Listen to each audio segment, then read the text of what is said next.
So we already know how to build a basic RAG pipeline, and we also know how to design agents using PydanticAI. Now, what would happen if we mix them together? Well, that's exactly what we're going to figure out in this video. But first, let's start with recapping how traditional RAG works. Essentially, whenever we are working with AI, we need a mechanism to provide AI with our own information, right? Sometimes AI would not have the answers to the question we need to ask, just because it's not trained on that data, or that data is so diluted that it doesn't come up in your queries. So let's start with some important questions which we need answers to. So the one I could come up, and the one I think some of you are already familiar with, is what are Pikachu's electric type moves? Yep, we're going to Pokemon again. So let's start. So essentially what you do is, let's say we have an important question, right? What are Pikachu's electric type moves? Okay. Now, let's assume the model has no information of who the hell Pikachu is. How dare it, by the way. We need to provide it that information ourselves in the prompt.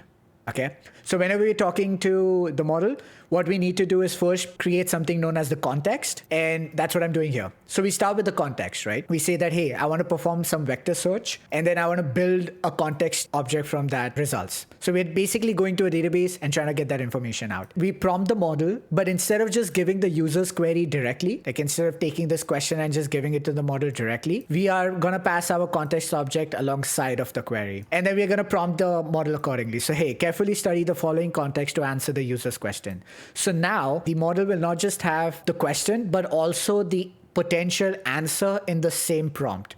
So instead of relying on the model's memory, we're now trying to make the model reason and get the answer, right? Let's take it for a spin. Yeah. So let's run this. So like I said, the first step is always to populate the context, right? So we are going to the vector database, and we are going to populate the context, and we are going to find the answer, right? And then the model will give us the perfect answer. So it gives us that, okay, Pikachu has 4 electric attacks: Thunder Shock, Thunder Wave, Thunderbolt, Thunder. It also gives us the levels at which it learns it, which is pretty cool. And then it can even give us some extra answer, whatever it is. Basically, this is an answer grounded in real information now. All right? That's essentially what RAG was. I know, that's a terrible introduction to RAG. Watch that video. I've done a way better job there. But there are some problems with RAG. There are definitely a lot of limitations when it comes to RAG. Okay? The most important limitation which I want to talk about is in a form of a question. Actually, you know what? Let's take a step back. I'm using LanceDB as my vector database, right? So what I've done is I've already gone ahead and taken all my data. This is the data set. Okay? It's this page, but in Markdown format. Okay. And I've gone ahead and gotten the data for some of the Pokemons which I really like. So, we have the data right here. And I've already written like a mini ingestion pipeline. What it does is it reads that data. It splits it up into smaller chunks. We're just using a simple chunking strategy here, like the recursive text splitter. And then, we split it up. We create embeddings from it. And then we just have some information. And we are dumping it into a vector database, and we're also creating a full text search index. LanceDB is an embedded vector database. So when I say embedded, what I essentially mean is it's a database which runs in process. So if you have a Python app, LanceDB is running within your Python app. It's embedded. So I've already created the embeddings. I've dumped it in LanceDB, and we're just going to use it from there. Okay, so we saw our basic RAG demo, right? It gave us the right answer. But what would happen if we change the question and make it a little bit more complicated? Like, just take it up a notch. So instead of just asking, hey, what is Pikachu's electric type moves? What if we ask it a question like, between Pikachu and Charizard, who has a more powerful normal type attack? Okay? Let's try to run this and let's just see what happens.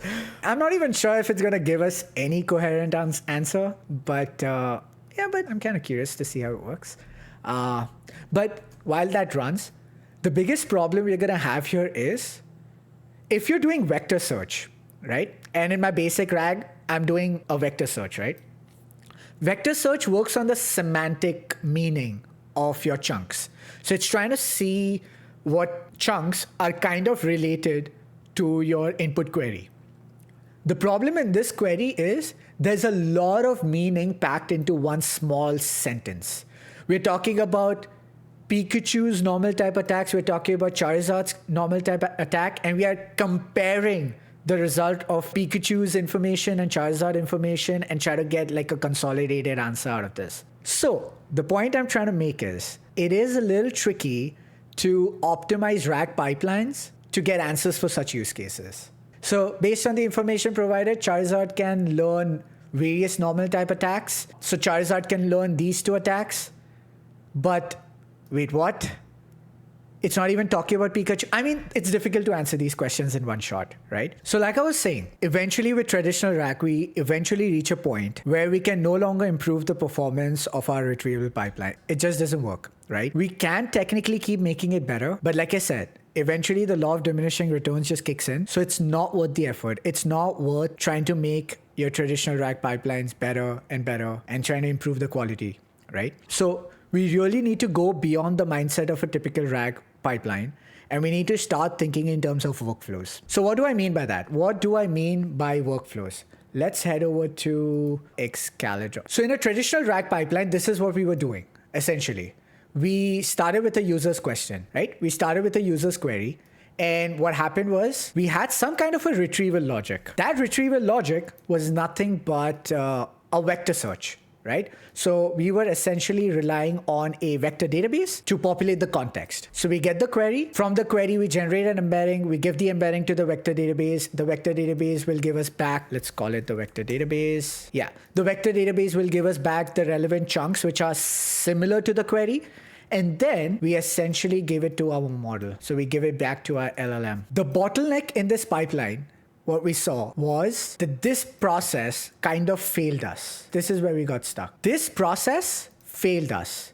Because once you start getting into questions which are like more comparative in nature, or they're multi-part questions, right? There is no way for vector search to be able to answer that. Forget vector search. Even full text search cannot answer that. It's just not possible. It's not going to work, right? So what we need to do instead is try to break out of this RAG system. So how can we do that? So just keep this in mind.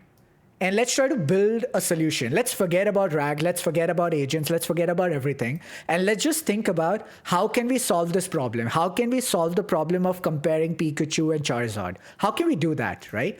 So let's write down the question first. The question is, who's better, Charizard or Pikachu? How do we find the answer to that? As a human or as Python devs, I would essentially go to this website and first go to Pikachu and see what are the normal type attacks it learns. So it seems like Slam is the best one it's got. Then I will go over to Charizard and try to figure out what's the best attack it learns, which I guess is Rage. Yeah, Rage 20. So what did I do here? I did two lookups. Once I looked up information for Pikachu, and then I looked up information for Charizard, right? And then based on the result I got from these guys, I made a deduction. And so I deduced the right answer, correct? However, there is one underlying step which we did before this. So I first made a plan. I need to answer two questions. And then once I've answered those two questions, I can use that information to find the right answer, which is Pikachu technically has the better normal type attack. Because Charizard only had Rage, which is 20. But if you look at Pikachu, Pikachu goes up till 80, right? So Pikachu should win this question. Now this is what we need to do. This is the answer, right? This is the way you can solve questions like these, right? We need to note a couple of things in this workflow. The first one is we had some kind of a planning step, and that plan essentially decomposed or split the main question into smaller sets of questions. At this point, this happens to be two questions. It could be three, it could be four, it could be more. The point is we need to decompose the user's question into smaller questions. That's what we ended up doing here, right? We did some kind of decomposition, right? So important thing to know. Another thing which we also did is, remember I said I've got a vector database and a full text search database. So I've got like two different indexes. Now, which one to use for which query needs to be decided as well. Like for this, is vector search going to be a better option, or is full text search going to be a better option? So we need to make sure that we route the right query or the right sub-question to the right retrieval strategy. The point is, there's a lot of reasoning which is happening. And whenever we talk about reasoning and decision-making in workflows, that's where we introduce agents. Okay, Prashant has a question. What makes one Pokemon better over the other? You know what? Let me make this question a little bit more precise. Because this is a very generic question, and you're right, it's a very subjective question. What makes a Pokemon better. So instead of saying who is better, I'm going to say who has a more powerful normal type attack. So a much better question. Yeah, a more precise question. Again, always remember, during deduction, there's some reasoning happening, right? If your question is very subjective, you're going to get very vague answers, or you're going to get answers which maybe is not relevant to you. So the more objective your question, the more precise it is, or the more explicit the question is on how to answer it, the better the answers are going to be. Make sense? All right. Now, the moment we start introducing any kind of indeterminism, we start introducing the concept of agents, right? So this can be rewritten as something like that, right? This is nothing but your RAG pipeline, right? And this, of course, is another agent. Okay, these are agents. Now, you might definitely have this question that, well, why do we call these things agent? That's a really good question, but we're not going to answer that today. We're not going to answer why we are calling these things agents. Okay, for now, like I said, agents are just these indeterministic creatures which help you with reasoning, right? So planning things out requires reasoning. Deducing requires reasoning. Maybe you even have a validator out here, right? Validate the answer. Actually check if the answer is grounded or not. That's another agent. So these are all agents. So what's the benefits that agents can technically give us? Let's start writing them down. So the first one is query decomposition. We want to take a loaded question from the user and break it down into sub-questions. That's query decomposition. So that's one of the things agents can help us with. What else? Query rewriting. This is a really, really interesting one. Sometimes we may not want to decompose the question. Instead, we want to rewrite it. For example, whenever you're working with a full text search database, like I said, it's keyword based, right? So instead of giving it proper sentences, it's going to be better to give it keywords, right? So you might want to take the user's question and try to extract the right keywords from it and pass the retrieval pipeline the keywords instead of the question. So in essence, you're rewriting the user's question to make it a little bit more suited to get you a better answer. Don't worry, I do have an example of rewriting coming up. The next one is going to be query routing. Query routing is, again, a really important one, okay? Technically, query routing is not specific to RAG.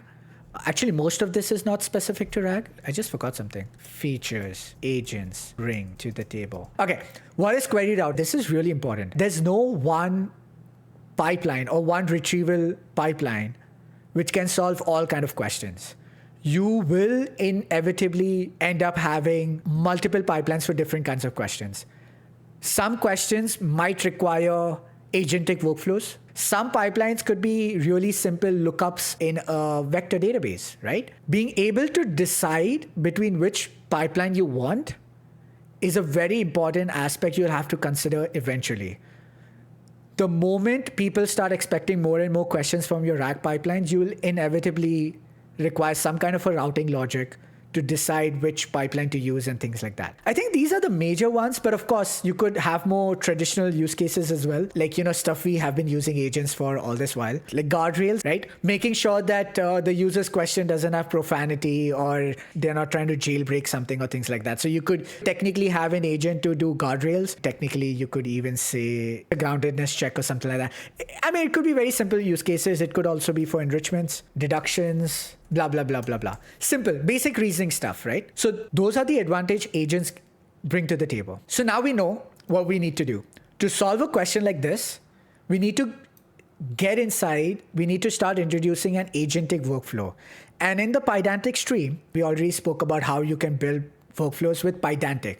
So we're going to continue with Pydantic. We're going to build this workflow with Pydantic, and we're going to see how to do each one of these using Pydantic. Sounds good?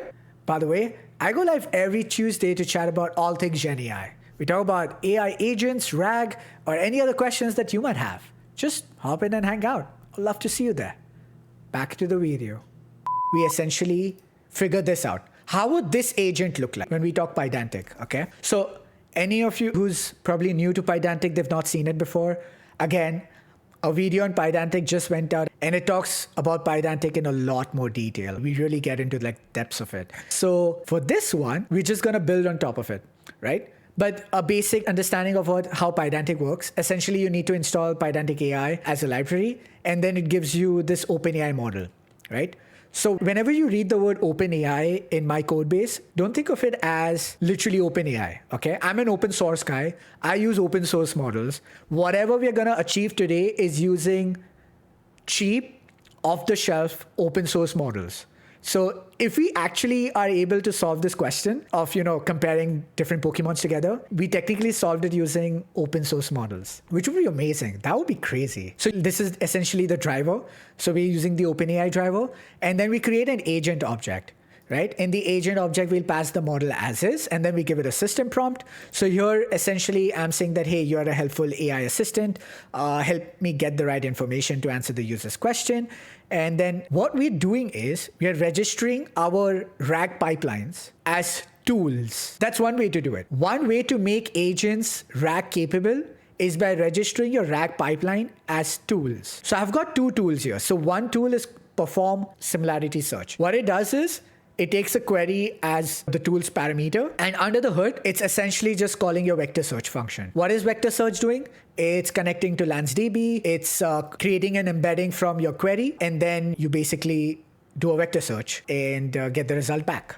Essentially, that's what you're doing. And we're trying to get the top K results. In this case, the top K is 10. Fairly straightforward. And then we try to create a context object from that result, where I'm just taking those different chunks which we got and combine them into one master chunk. And in my one master chunk, I'll make sure that I have the file names and the context for each one of my sub chunks, just so that there's a little bit of context there. We saw all of this in the RAG pipeline, and now we just merged it, right? So one way to do this is by tool calls. And of course, I have another tool call as well. So I've got another tool call for keyword search, which is pretty much the same, but instead of doing a vector search, we are doing a full text search, right? That's the only difference. And again, LansDB helps us with both, and that's the reason why we are using it. Pretty straightforward, right? It's nothing fancy. It's just a tool call. So the model doesn't even know it's doing RAG. All the model needs to know is that, hey, you need to find the right information, and you have two different ways to do it. One is similarity search, and one is keyword search. That's pretty much it. So yeah, this is one way to do it. Let's just run that pipeline, right? So the way we use this agent, again, is very straightforward. We just have a query, and then we just tell the agent that, hey, run this query. That's pretty much it. That's how you use it. It's pretty straightforward. The experience of triggering an agent is pretty straightforward in Pydantic, at least. So yeah, that's pretty much it. So all this guy did was the agent decided that, hey, you know what? It wants to perform the keyword search, and that tool was invoked. Now, I'm not printing the actual context which got returned, because that would be a lot of logs, but you can trust that, hey, my tool goes ahead and fetches the context. You know what? I know you guys will never trust me. You guys are cruel. So let's print it. Result.data. Cool. Let's run this again. It's going to be a very verbose output. There you go.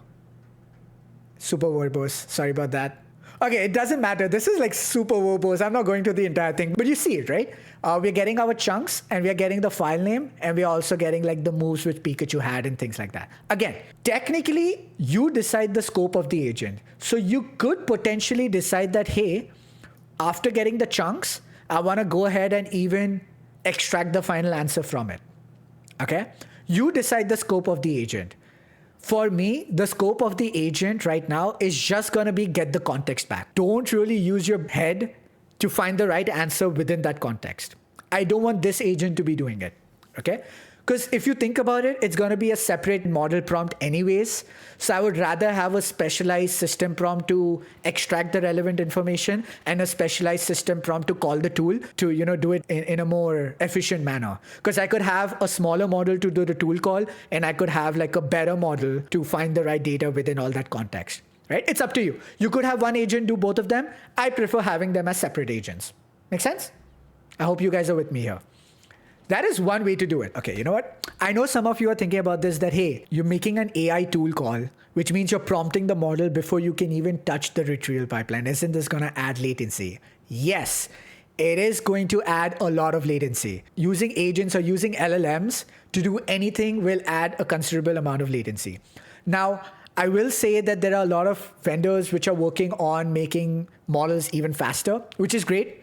I really appreciate their work, but it's going to be more than nothing, right? You're still making an LLM call. I will be having another stream, which is going to be talking about how you build user experiences to deal with such agentic system, because our applications, our user interfaces have to evolve to keep in mind the latencies and the indeterminism of agents. So how do you decide, or how do you design user experiences on the front end side of things to combat such issues from an experience perspective rather than a technical perspective? So we're going to have a stream on that as well. Cool. That is one way to do it. Call your retrieval pipelines as a tool call. Whenever you're using retrieval as a tool call, you are inevitably doing a query rewrite, right? Because if you even look at the logs here, the original question was what are Pikachu's electric type moves? But the actual question passed to the tool was Pikachu electric type moves. It's more keyword focused because we're doing a keyword search. So the query being passed to the database is different than the original query. So one advantage of tool call was you're getting inbuilt query rewriting, right? The model took the decision of rewriting the query to optimize it a little bit better for keyword search. And of course, you could have rules around how it should optimize it as well in your system prompt. I didn't do that, but you potentially could do that. So you're getting query rewriting by default. Not just that, I'm not sure if you guys realized, but I have two tool calls, right? So the AI took the decision, the agent took the decision of doing a keyword search rather than a semantic search. So not just did we get query rewriting, we also got query routing. Very important to keep in mind. So tool call, it's not just adding latency of, deciding what tool to call. It's giving you some additional characteristics or features which could really help out. On the other hand, we have the ability to introduce the RAG pipeline as a system prompt instead. So if you know what the query is and the query is precisely the same query that needs to be given to the model, then you don't need to do a rewrite. But that's something we should experiment. Definitely join the Discord. Join the Discord and we can check these things out, I want such topics. I want topics, we can dive deep into and literally figure out what's going on and how to make things better, right? And even fabricate examples to get to those answers. That would be fun. Cool. The second way to do it is using a system prompt. Now, this is very Pydantic specific, but you could technically do it with any agentic framework. So what I've done in this case is, again, I'm assuming that the query the user passed is the perfect query. And I know exactly how to process that query. So I don't need query rerouting, and I also don't need query rewriting. Okay, you don't need query routing or query rewriting. All right. In such a scenario, you can skip the tool calling phase altogether. So what I've done is Pydantic gives me the ability to do dynamic system prompts, right? So all you need to do is register a system prompt. So I've registered this function. And what I've done is I'm taking the user's prompt and I'm just performing vector search myself. And I'm creating a context from it. And then what I'm doing it, I'm shoving that context into the system prompt. And this string which gets returned will be appended to this system prompt. This is what I'm doing. I'm doing the vector search, or I'm calling the retrieval pipeline as a part of my system prompt generation process. So we don't need to do a tool call anymore. We are preemptively calling the retrieval pipeline, getting that context, and shoving it in the system prompt upfront. Very interesting. So let's try to see how this works. I need to open the terminal, right? Let's clear all of this mess, and we need to do the second one, right? So again, there's no query rewriting that's going to happen. It's straight up going to go ahead and figure out what Pikachu's electric type attacks are, and it's going to give us an answer. And it did give us an answer. Thundershock, Thunderwave, Thunderbolt. It kind of missed one, but that's fine. We're not looking at the query performance here for an individual pipeline. We're looking at the larger concept, right? Like I said, the pipelines are going to be super scuffed, okay? They're not going to give us the best results. Apologies. Just bear with me for that one. So the advantage here is we got the final answer. So we did not just get the context. We got the final answer in a formatted way in a single prompt, right? In a single inference call. In the tool call example, we would need a minimum of 2. We would need one prompt to identify which tool to call with what parameters. And then we would need a second prompt to identify the relevant sections in that context and, format it nicely. Here, we got the answer in a single query upfront, right? If latency is a huge problem, I think this is a good solution. But again, it's very limiting. And you would definitely need to have some kind of routing step in front of this so that there's one agent which can decide that, okay, forward the request to this agent, and this agent will have a very narrow scope of work. It's going to be like, hey, I can only answer questions like this. But if you give me a question which, comes under this criteria, like, straightforward, talking about Pokemon, something like that, I'm going to give you an answer straight up. I'm just going to shove it in my system prompt and give you an answer. So pretty cool. Not super flexible, but cheaper and faster. I like that. Now, while I was doing this, I thought that these two are going to be it, right? There are just two ways to do it. But a friend of mine asked me an interesting question. The question was, when you're doing vector search, you can technically do some kind of filtering as well. Let me show you what I'm talking about. Vector search is similarity search, but as your data corpus grows in size, it makes more sense to start adding in where clauses, like what I'm doing here, right? I'm essentially adding a where clause to my query. And this is really helpful because it limits what chunks will even be looked at, which speeds up the query considerably, and it will also make the quality of your top K much better. Because if you're searching a vector database with thousands of Pokemons, you're not guaranteed that you'll get the right Pokemons in the answer if you just want 5 chunks, right? But if you restrict the chunks to just a particular Pokemon by adding like a where clause, like what I'm doing here, I'm restricting it to a particular Pokemon. In that case, you're going to get much better answers, right? Because whatever answers you get are definitely going to be related to that one single Pokemon. So the quality of the chunks is just going to go through the roof. At the same time, it's going to be faster because you don't have to go through the entire vector space. And an interesting thing which came up to solve that is combining the two strategies we just saw, including RAG as a part of your system prompt and RAG as a part of your tool call. Okay, just hear me out. This is going to be a little interesting. Okay, I have an agent here. And again, I have a tool call as well. But I've made one slight change in my tool call. I've said that, hey, give me the name of the Pokemon you want me to do the search for. So this retrieval pipeline is designed to work for just a particular Pokemon. Okay, pretty sweet, right? The model, all it has to do is just give me the name of a Pokemon. And what I'm going to do is in my vector search, I'm going to use that Pokemon as a filter. But the problem which I faced in this approach was that how will the model know how is the Pokemon stored in my database? How does the model know the values of the fields which I want to filter on, right? In this case, okay, it's fairly straightforward. I can just, use the word Pokemon and it might just work.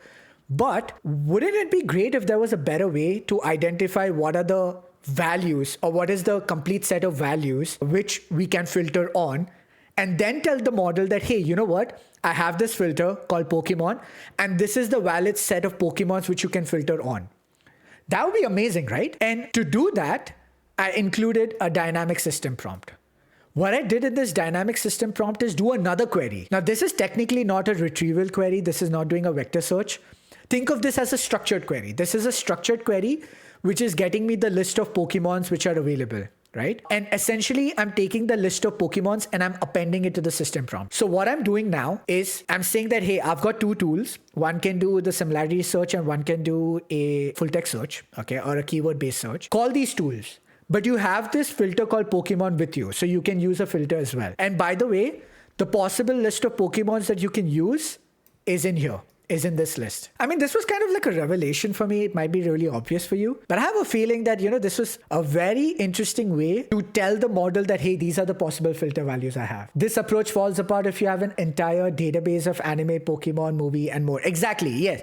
There are cons of this approach because I'm trying to give an exhaustive list of all Pokemons. But if you have like 100 different Pokemons, this is definitely not going to work. So I'm not saying this is the answer or this is the way of doing it. I think this is one of the things we can explore. Because if we implement some kind of a retrieval strategies to create a subset of the Pokemons we need, we might have a better way to do filtering. Alka has a question. Oh, what if we have a generic question like give me all the Pokemons which have fire type attacks, right? Yes. In this example, Alka, I have written the agent to give me answers for a particular Pokemon. That's my use case. If you wanted a more generic form, like a query which could span multiple Pokemons, either make this field optional. So give the model the ability to decide whether or not it wants to pass the filter. It doesn't always have to pass the filter. You can make it an optional field. Or you could just have a separate agent which, doesn't do filtering at all. That is completely up to you. Filtering is not a mandatory step. You can always have optional fields like this one. Oh my God, cursor is so good, man. This tab completes of cursor. But yeah, so the answer to your question, the Pokemon doesn't have to be a fixed parameter which has to be passed. It could be an optional parameter. And again, you rely on the model's reasoning to decide whether or not Pokemon needs to be passed. In my case, I'm keeping it simple. I'm going to say that, hey, I always want to filter it based on a Pokemon. I'm just getting some nuances. I just want to demonstrate an example of combining this system prompt with the tool. So you could basically have a lightweight retrieval query to populate some aspects of the system prompt, which can help the AI model call the tool with the right parameters. That's essentially what I'm trying to sell here. Cool. All right. Sounds good. So that's the third approach. Let's run it. Clear. If I run this and it's going to be to C. Yeah. So it called the tool. See what it did now. Now this is the power of rewriting beyond. This is probably going to answer your question. This is what I noticed. My question was, what are Pikachu's electric type moves? The query here, you know what? Actually, I should rewrite it. Let's make the logs a little bit better. Let's run it just once again, guys. Did I mess something up? Oh, we're going to run once more. Hopefully this is the final time. What are Pikachu's electric type moves? All right, sweet. Go ahead. Now it called the model. It's doing a keyword search. But look at the query it passed for the keyword search. Electric type moves. So the model was smart enough to understand that, hey, I'm going to do a filter on Pokemon using the word Pikachu.md. Because remember, technically it's not the Pokemon, it's a file, right? So we want to filter on files. So yeah, Pikachu.md, that's the filter. But it rewrote the query to just be electric type moves. So instead of, saying Pikachu's electric type moves, we're just saying electric type moves because we're already doing a filter on Pikachu. So we don't need to put Pikachu in the query itself. It's fine-tuning the query to the best of its ability beyond. I think we should give it props. Quen is doing a good job here. All right, so we've answered the question of how you can include agents with RAG. So I think now we know how to make our agents RAG capable. Nothing fancy. We're doing simple tool calls, right? Or we're shoving things in the system prompt. It's not really all that fancy. Now let's try to get to our final answer so that we can architect or design a workflow to solve this particular question, right? Who has a more powerful normal type attack, Charizard or Pikachu? Right? That's my question. So of course, we are going to have like a planner agent. The planner agent is going to decompose this question into sub-questions, right? Then we're going to have a loop. So we're going to have a retriever agent, which works in a loop. The retriever agent will run once for each response in the planner agent. So the planner agent said, hey, we need to decompose this into 3 questions. We're going to run the retriever thrice. All right. And then, of course, we need to deduce the right answer. So we need the deduction. But we're going to have an extractor as well. Because remember, my agents don't just get the context. They don't really summarize the answer. That's what my agents do under the hood. So what I need to do is I need to have like a second agent, which is like the second prompt to take that context and create a more concise context out of it. And then this guy will essentially get a list of the output of this guy. So essentially, this goes here, a list of objects. So this is how a pipeline will look like. We're going to have a planner. Then we're going to iterate over each question the planner spits out for us. And then we're going to call the retrieval pipeline. And we're going to summarize the output of that retrieval pipeline. So we have concise summaries for each question. And that concise summaries is going to go to the final agent, which will deduce the right answer. So how does this look like in code? All right. So how did I do this? Start with the planner agent. The planner agent, again, it needs to do reasoning. It needs to decompose the complex query into an easier set of questions. So I'm using a medium model. I'll be very explicit with what model I use now. So I'm using a 32 billion parameter model for this. I've given it a system prompt that, hey, you're a helpful AI assistant. You need to break up the user's question into smaller groups of questions. Each question should be a standalone question that does not depend on the answer of any other question. And try to group related questions together so that you can keep the number of questions to a minimum, essentially. Right? Pretty straightforward. But I want structured output. Remember, I want to do a loop around it. Now, Pydantic does give a structured output. Pretty straightforward, I'd say. I mean, technically, this structured output is so simple that I wouldn't even use Pydantic for such a use case. But hey, you know what? It gives it to us, so we'll use it. Okay, so I have defined a result class, which says that, hey, I need a list of sub-questions, right? Which is just a list of string. Pretty much it. Nothing fancy here. And then I'm telling Pydantic that, hey, give me the output in this class. But don't forget this, Pydantic does give us the ability to register result validators. You can always do something like this and basically say that, okay, if the length of sub-questions is equals to 0, retry. No sub-questions found, do a retry. This is the only reason why I love Pydantic structure responses. Like if you want to validate your data, not just the shape of the data, but the contents of the data itself, what essentially you can do is you can say that, okay, register result validator. The result validator gets invoked whenever you have like a structured response. But now you don't have to worry about the shape of the data anymore because you're getting a result object check straight up, right? You can straight up check the length of the sub-questions. If it's 0, try again. So Pydantic will automatically retry and make sure that whenever I get an answer from this, it will always have more than one sub-question, which is really good. I really like this feature. So you know what? I'm going to keep it in. So yeah, that's how you do structured responses in Pydantic. Nothing to do with RAG. This is just our planner.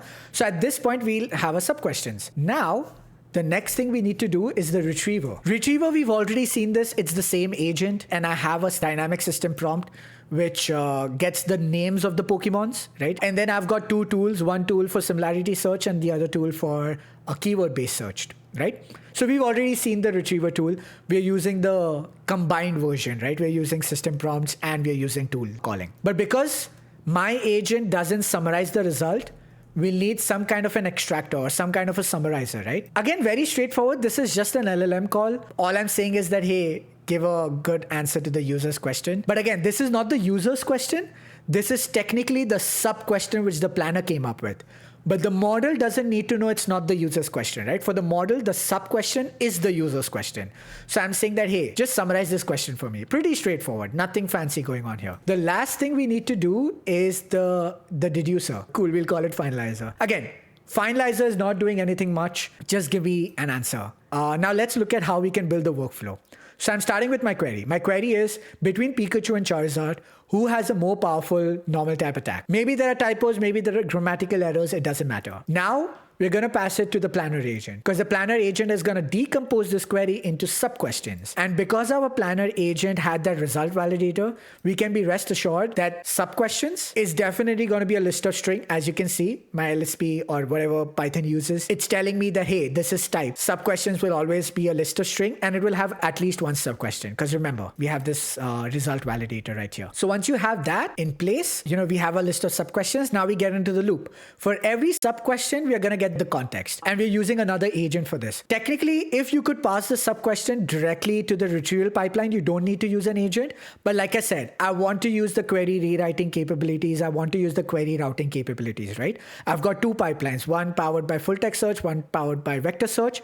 It could have been a single pipeline, but hey, just go with me, okay? My stream, my rules. So I'm using an agent for that. So this gets me the context. It's not the summarization, it's just the context because that's what my agent does. It just gets the context. Then I have an extractor. The extractor, now this is the ugly part of Pydantic, like I just spoke about. Because Pydantic doesn't allow you to modify the prompt directly, you will absolutely have to create your prompt yourself, which is really ugly. Technically, if you're creating an abstraction for an agent, the way the agent needs the prompt to be crafted should be within the scope of the agent. So this is a leaky abstraction because you need to make the prompt outside the scope of the agent. The only way to get around this would be to take this data, shove it as a dependency, and shove it in the system prompt. So you can use dynamic system prompts. That's one way to solve it so that you can pass the question as is. But again, don't force that opinion on me.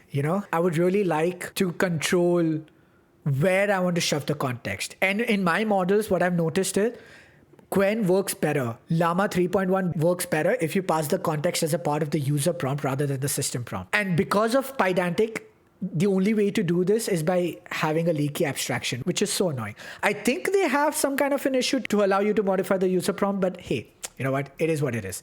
Cool. Let's proceed. Then we get the extracted result. The extracted result is nothing but the summarized result. So the extractor, like I said, it's going to go through the entire context and is going to summarize the actual response for me. And then I take that final answer and shove it in an array. So for every sub-question, we are getting an answer and we're shoving it in the context array. And then the finalizer, again, we prepare a context for the finalizer and we just tell the finalizer that, hey, answer the original question. The original question. So far, we were using the sub-question. But now we're telling the finalizer, hey, answer the original question, but use the aggregated context. So don't try to query the retrieval pipeline anymore. Prepare a context from the various contexts which the extractor gave us, essentially. One drawback you will see here is that I'm running all of these retrievers in series, like sequentially, one after the other. Technically, yes, you could run this as separate coroutines by using async IO, but that's a lot of hard work, right? LangGraph gives you a much better way to loop over things and do things in parallel. LangGraph is a much better framework for any form of orchestration. So, like I said, looping over things and then calling these two agents for each loop can be done in parallel because these are independent questions. LangGraph just makes that so much easier. The code, yes, I'm going to be pushing this code soon. It's not committed yet. Right after the stream, I'm going to put it. Let's run this. Let's see if it actually works. The moment of truth, guys. Even I've not seen if this works. So we run it. The first step, remember, was decomposing our query into smaller things. So the planner agent comes in and it figured out some questions. So what normal type attacks does Pikachu have? What is the power of Pikachu's normal type attack? What is the highest level at which Pikachu can learn a normal type attack? Okay, this is not a good question, but it's fine. So it came up with 6 questions, sets of 3 questions for each Pokemon we had. So if we had 3 Pokemons, I think it would have gone for 9 questions. That's fine. We can optimize the system prompt to make this a little bit better. Let's try to run it again. Maybe make the planner a little bit better. I'm going to cheat. So I'm actually giving it a hint that, hey, you can cup power and moves into a single question. Don't tell anybody we're cheating, but I really want to see if it can get it right. But okay, let's look at the answer this time. Pikachu has a more powerful normal type attack Slam, which has 80 points. And Charizard has Slash, which is 70 points. Okay, I think this is a lot better. Wait, what was the question it came up with? Yeah, it just came up with 2 questions. What is the power of Pikachu's strongest normal type attack? And what is the power of Charizard's normal type attack? I think these are good questions. And then for the first guy, it said that, okay, for Pikachu, it's gonna say, what is the power of... Okay, whatever. Okay, this is what went to the agent. Oh, I did not log the rewritten query. But yeah, that's fine. I think the rewritten query would be very concise anyways. That's fine. It doesn't matter. But this is the final answer. Pikachu wins because it has Slam. Let's compare it. Does Pikachu have Slam? I think it does have Slam. Slam, it's 80. Perfect. That's right. And that is the best normal type attack move Pikachu has. Charizard, on the other hand, it doesn't have Slash. Where did it get Slash from? Oh, wait, it got Slash from here. My bad. Yep, Slash is the best normal type attack. Fair enough. We got the right answer, guys. Our humble little open source models have finally given us the right answer. Sure, we did cheat a little bit, okay? We made the query planner. Technically, it's not cheating. We just said that, hey, you know what? If you want to compare power type moves and things like that, you can combine them into a single question. That's all we did. We did not even give it the questions, okay? We just suggested that you could combine some questions. So even if it's cheating, I think it's cheating of a true gentleman. So that's cheating, which is allowed in my books, okay? But after that, all of this, it figured out by itself, which is amazing. Because right now we're still working with models, or we're still working with questions which are very fine-tuned towards a single Pokemon. Because that's how we made the retriever agent, right? We made it very specific to a single set of Pokemon. Let's change that. We are going to make it a little bit more dynamic. So I'm going to remove this Pokemon crap. I'm going to remove Pokemon from here. Yep, you go away. We don't need ya. I'm going to remove this as well. Sweet. The same thing comes here. You need to go away. You need to go away as well. And then you need to go away as well. Cool. Sounds good. So now this is very generic, okay? Now we're getting into like extremely generic territory where we are not doing that hack with Pokemon or things like that. Oh, I forgot to remove this guy. Yeah, we're going to change the query, and we're going to change the query to, okay? So we are asking it a question, which Pokemons learn the move Thunderbolt and Growl? So this would require scans across different Pokemons, okay? I'm scared. I have a feeling it's probably not going to work, but I'm going to make one more change. And the change is I want to print out rewritten query because somebody had a question regarding does rewriting help or not. So we can test that out, but at least I want to show you what the rewritten query was. I can do that at least, right? So let's run this. Did I save it? Which Pokemons learn the move Thunderbolt and Growl? So Thunderbolt should be Raichu and Pikachu, and Growl should be, again, Pikachu, Raichu, Slowpoke, and Charmander learns Growls. Cool. Let's run this. Oh my God, I'm scared. So identified sub-questions. Okay, what are the questions? Do you want to know about what? I just appreciate open source models, and this is the question it gives me back. What the hell? Okay, list of Pokemons that can learn Thunderbolt and list of Pokemons that can learn Growl. What? I think these 2 questions are still fine if we rewrite the queries in a right way, but let's have a look at it. Let's say what it's doing. You're going to see the magic of rewriting. So the first question, Pokemon which can do Thunderbolt and Growl. See what it was rewritten to, Thunderbolt and Growl. That's a good rewrite for a keyword search. That's a very good rewrite because we just need to look for the words of Thunderbolt and Growl in our prompt, right? That's pretty much all we need to do. But again, since it's doing Thunderbolt and Growl both together, the chunk quality is not going to be great. So it just came up with Pikachu. It just came up with one good chunk. That's fine. Let's see what comes next. Thunderbolt. The rewritten query was just Thunderbolt. That's a good query again. Yep. We got both the answers. Pikachu and Raichu both learned Thunderbolt. That's the right answer. Then the next question, just growl. Very good. Only Slowpoke came in. So again, there could be more answers here, but it did not give us all the answers.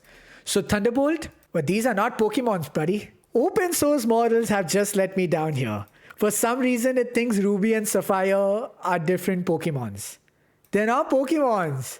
You need to name the wait, what's my query? Name the Pokemons that learn the move Growl, or okay, I hope I get a better one this time. And oh, there's one more thing. The retriever, we have to increase the number of chunks that we are retrieving. Actually, let's make it a little bit bigger.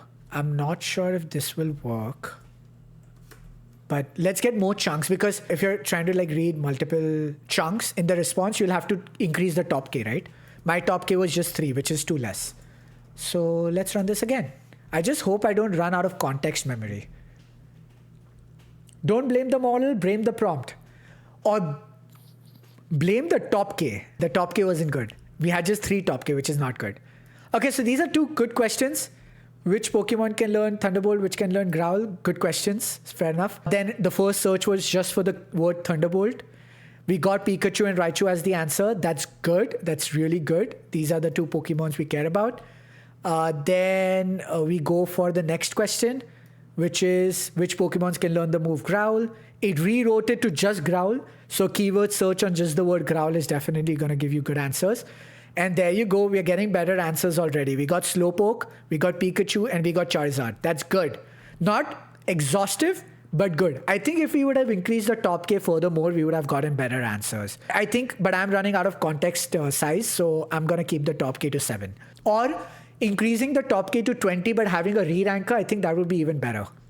But okay, the final answer, the Pokemons that can learn Thunderbolt are Raichu and Pikachu, and the Pokemons which can learn Growl are Slowpoke, Pikachu, and Charizard. The only thing it missed was that Raichu can learn Growl as well. That's pretty good. But again, for such queries, I think graphs would be a better solution, because through graphs, I could just say that, hey, I need to find the node which says Growl, and I need to see all the Pokemons which are connected to that node. So graphs are the best way to traverse information. This is a question which requires traversal. So we will be having a stream on GraphRag soon. Just changing the top key a little bit gave me a much better answer. Open source models for the win again. That's pretty much it, guys. I think that's pretty much all I had for you guys. Like, share, and subscribe if you found this video to be helpful. And don't forget, I am your tech bud. You're on YouTube and hopefully in real life.